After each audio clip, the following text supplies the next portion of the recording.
Modern control for classic Lionel signals on this episode of Toy Train Tips and Tricks, Part 2. And welcome back to Toy Train Tips and Tricks for the second part of our now three-part episode on modernizing Lionel signals using Arduino control. In part 1, we selected the signals we were going to use. We showed how to wire up the LEDs, we showed how to wire up the infrared sensors, and we showed how to program and install a sketch on the Arduino board, how to wire all of that up, how to install everything on the layout, and we had it operational at the end of the episode. In this episode, we are moving forward into more complex designs that will work for your model railroad. Now, don't be intimidated when I say more complex. The system itself really isn't that much more difficult. It does take a little bit more time to add the different wires, but it's not like rocket science or anything. If you can wire up a Lionel 153C spring-loaded controller, if you can do several of those, you can do this system. Just follow through step by step. And if you're intimidated by programming, by coding the computer board, the Arduino, don't be, because I've written the sketches for you. Just copy and paste and you're ready to go. So at the end of the last episode, we had a working signal, one signal working off of one infrared detector. And if you didn't see, just to recap, our default setting is green. As the train approaches and it comes down the track, it reaches our infrared signal, which will tell our signal to switch to red. And it will stay that way as long as the train is there, actually a few seconds afterwards. Then it will go to yellow for a few seconds and then back to green for the next cycle. And this works whether the train, whichever direction the train is traveling. When the detector is tripped, the signal goes red to indicate that the track ahead is blocked. And this handles your typical toy train installation where you would have a signal, a sensor, and go from there. Now, for our bi-directional travel, trains go both ways, so we're going to start by adding a second signal facing the opposite direction, and we're going to work from there. If you did not watch the first episode, you may want to go back and review so you can see these construction tips and the methods that I used to build the signals and get them all set and installed on the layout. I'm not going to cover that here in part 2. We are going to move on with the next step in signal logic. Finally, in part 3, yes, last time I said there were only going to be 2 parts, but I found that the part 3, which is adding turnout positions to our signal indications, it's a little more complicated to explain. It's not that complicated to do it, but it is a little harder to explain. And in the process of doing it, I found that there's multiple methods that you can go through, and that will be dependent upon the type of equipment that you have, the type of turnout. Different systems will work better based on the track components that you have. So it'll take a little bit longer to explain that. So I'm moving that into a third episode all by itself. So on to part 2. So again, at the end of the last episode, we had one signal, one sensor, great for most 4x8 small layout, works fine for many modelers. But if you go out into the real world, do you ever see a single signal? Usually you see one facing one way and one facing the other because, after all, trains run both directions. So we're going to start by adding a second signal to this setup, which I have right down here. Now, obviously, this is not where it's going to be on the layout. This second signal is going to be facing the opposite direction, and it's actually going to be placed around this curve, which is where it would be in the real world. As the train comes up, you don't want to put the signal around this blind curve. The engineer and the crew, they'd never see it until it's too late.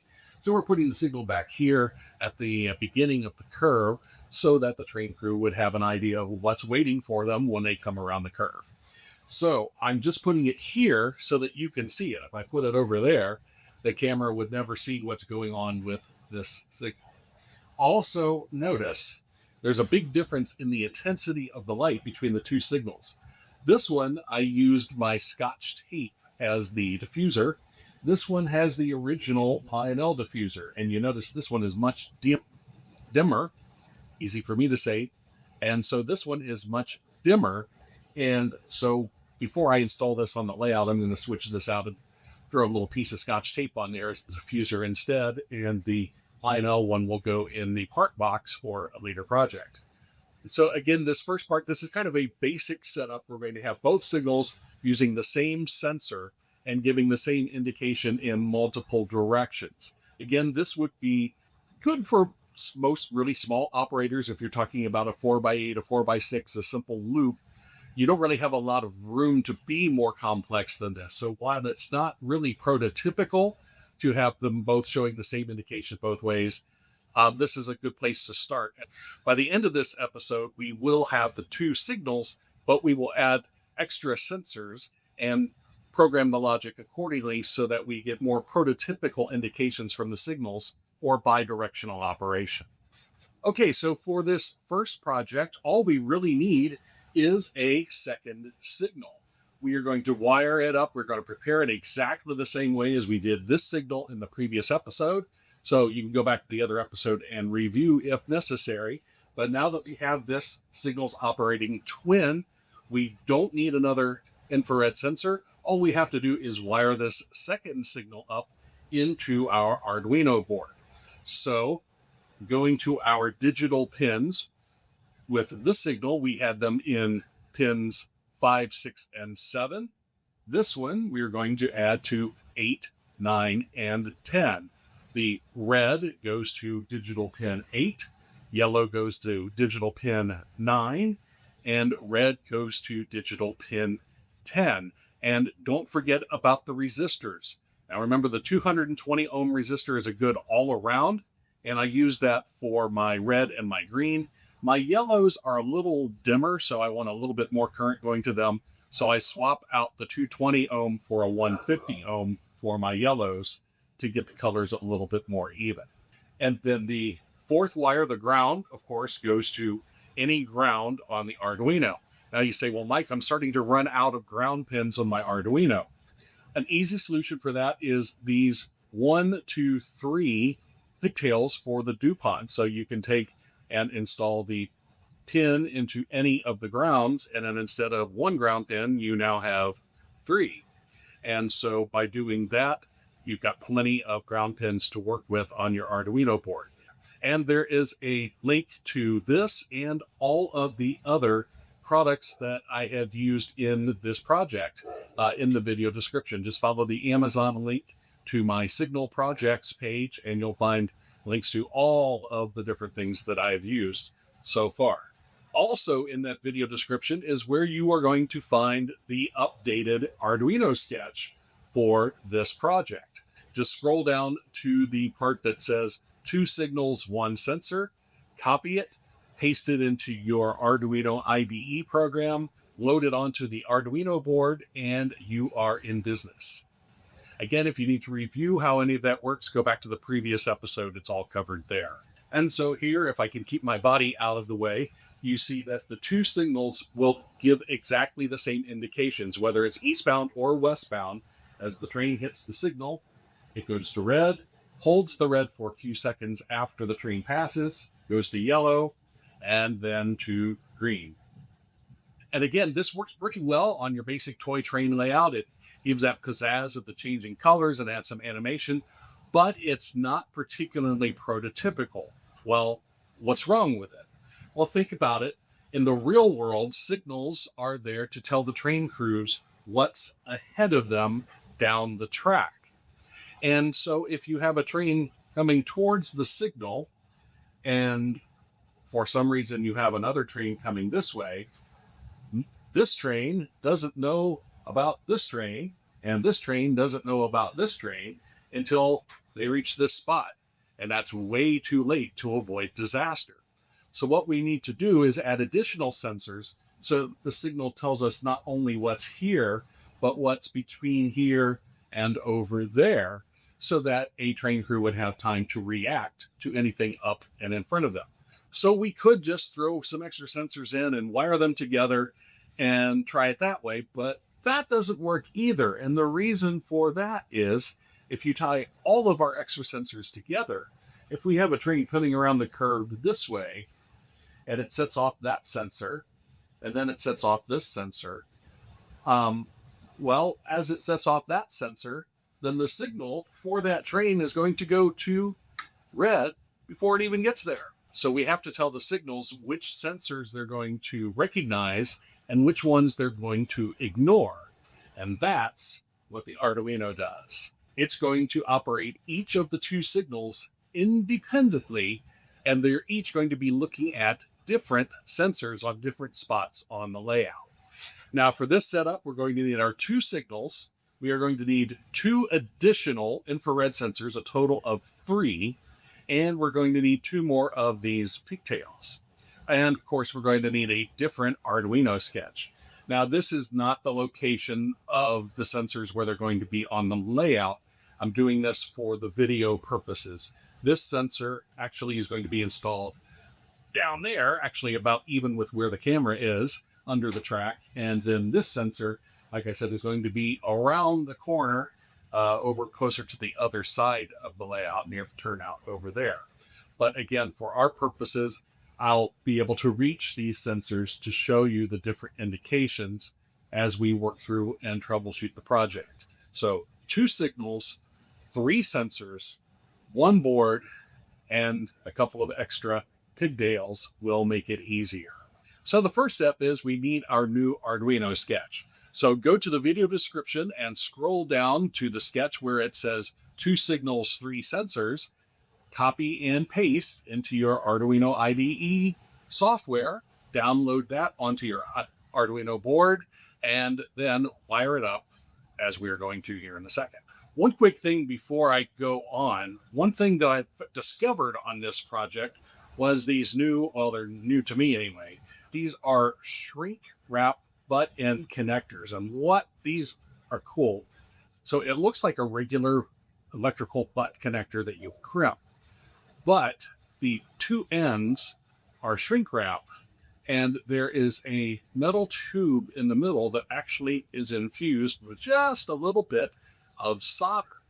So all you have to do is you take your wire into one end of the tube, wire the other end of the tube, and then hit it with a heat gun or a flame, and you get a connection that is not only mechanically sound, but electrically sound as well. And for those who, like me, have some soldering skills that are, shall we say, optimal, these are a real bonus. And so, again, there's a link for these in with all of the other supplies used on the project. But I found these to be really cool and a great time saver, and they're not expensive. These little ones, for the really small wire, this goes down to a 26 gauge, these are like 7 cents a piece if you buy them by the bag. So not bad at all. So once you've got your Arduino sketch, now you need to wire it. Now, wiring for this system, very easy. You've already got your 2 signals set up, so the signal wiring, you don't have to do anything different. So the LEDs are still wired up in digital pins 5, 6, 7, 8, 9, and 10. Your grounds are still tied together. The signals are done. The only thing that changes, obviously, are our infrared sensors. So using your pigtails, put 1 in the 5-volt pin on the Arduino board and attach the 5-volt, the VCC connections of all 3 sensors into this pigtail. And then the ground sensor, put another one in and attach all of the grounds for all 3 sensors to 1 ground on the Arduino board. Then take the out pins of the 3 sensors. The one, in this case, farthest to my right is going to go in digital pin 2. The one in between is going to go to digital pin 3. Now this one, if you wired it before, it was previously in 2. Just slide it over one spot into pin 3. And the one farthest out here to the left is going to be digital pin 4. Now, if your signals work backwards, just swap 2 and 4, and you should be in business. And that's all there is to the wiring of this setup. Let's test our setup. Now, remember, these sensors are not where they're going to be when they're installed on the layout. Yeah, keep in mind that this one is facing the opposite direction. My train approaches and it crosses the first sensor. Now, remember, I'm headed this direction, so this signal, I want it to ignore the train coming at me because this is its signal. I want to know what's on this side of the signal, not what's on this side of the signal. But down here, this signal, I want to know what's on this side. And if I flip my hand here, you might be able to see. Here. Okay, so we've triggered the first sensor, and now this signal is green, but this one is red because there is a train on this side of that signal. So the train continues. We get out here for the second, and now both signals are red because on this side of this signal and on this side of that signal, we have a train on the track. So both are showing red. So as we continue on, we clear this sensor.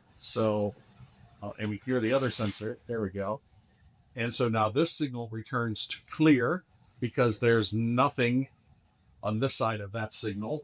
But here, we're still triggered. If I was on the track, we're still red over here until the train goes on, and then it switches to yellow, and then both signals return to green. So that is how it works. It's looking good here. So all that's not now with this is to install it on the layout. Now, on a very small layout, this may be overkill, especially you're on a small loop and your train is chasing its tail all day. First of all, you'll want to play with the delay or not have any delay at all because the train keeps coming around to a yellow signal. Also, with this length of a block on a smaller layout, that could cause a problem. So you may want to go instead with the simpler solution that was at the beginning of the episode. I hope this gives you some ideas for some projects that you can do on your own layout. Meanwhile, on my layout, the train crews are going to be safer than they ever were before because they're going to be protected on this stretch of track. Plus, the added light show and motion is a great addition for visitors and, well, for me too. Next time, we're going to add turnout indication. And so we're going to need a new component called an octocoupler. We're going to need one more infrared sensor, one more signal, and some other logic, a different Arduino sketch. Oh, and I am not actually going to install this on the layout yet because I would just have to move some components around again to do part 3. So we'll just have to imagine for part 2, come back in part 3 to see the operation of the whole system. Until then, keep the trains running, and we'll catch you next time with more toy train tips and tricks.